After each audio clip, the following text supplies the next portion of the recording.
शहरातील आकाशवाणी चौकाजवळील हॉटेल मुरली मनोहरच्या स्वयंपाकघराला अचानक आग लागली।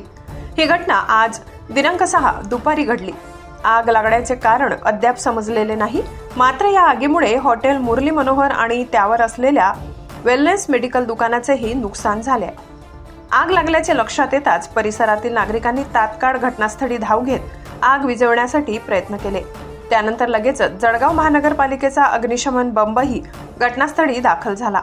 अग्निशमन दलाच्या कर्मचाऱ्यांनी आग विझविण्याचे काम तात्काळ सुरू केले। त्याचबरोबर नागरिकांनी परिसरातील दुचाकी आणि इतर वाहने सुरक्षित ठिकाणी हलविल्यामुळे मोठे नुकसान झाले नाही।